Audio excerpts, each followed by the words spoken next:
Good morning সবাইকে, welcome back to another vlog. আর এটা হচ্ছে ডে 3 ইন দেশের বাড়ি। সকাল সকাল ব্রাশ করতে করতে চলে গেলাম মাটির ঘরের দিকে। দিদা এখানে শাক কুচাচ্ছে আর ওখানে মাইমা ছেলেকে পড়াচ্ছে।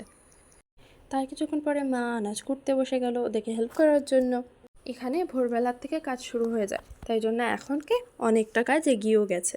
এই দেখো দাদুর সাথে মেয়ে আমার কেমন করে খেলা করছে, কি মজা পাচ্ছে জানো না। তারপরে আমি বসে বসে সকালে খাবারটা খাচ্ছিলাম, সেই কালকের পিঠেটা। তারপর চান টান করে ওপরে মায়ের সাথে ছাদে জামা কাপড় মেলতে গেলাম। এমন গরম, সে তো ভয়েই পালিয়ে এসেছি, রোদের যা তাপ। তারপর ঘরের মধ্যে শুয়ে শুয়ে বৃষ্টির আওয়াজ শুনছিলাম। সারাদিন ধরে তো বৃষ্টিই হচ্ছিল।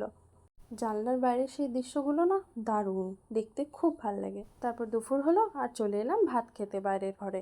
তারপরে ভেবেছিলাম হয়তো আবার বৃষ্টি হবে, তবে বৃষ্টি হয়নি বলে মেয়েকে নিয়ে একটু বেরালাম। মেয়ে নিয়ে এসছি বলে আর বেরোনোই হচ্ছে না ঘর থেকে। আগেরবার যখন এসেছিলাম নতুন নতুন বিয়ে করে, তখন প্রচুর ঘুরেছিলাম জানো তো। আর এবারে একদিনও মাঠেও যাওয়া হয়নি।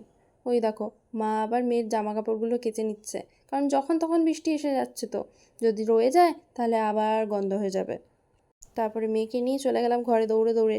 বাইরে বৃষ্টি শুরু হয়ে গেছে মুষলধারে, তার মধ্যে কোনো রকম ওড়না দিয়ে ঢেকে ঢুকে মেয়েকে নিয়ে দৌড় দিয়েছি ঘরের দিকে।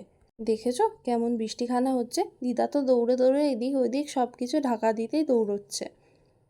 যা জোর বৃষ্টি এসেছিল কি আর বলবো, সারা দিনটাই বৃষ্টি হয়ে গেল।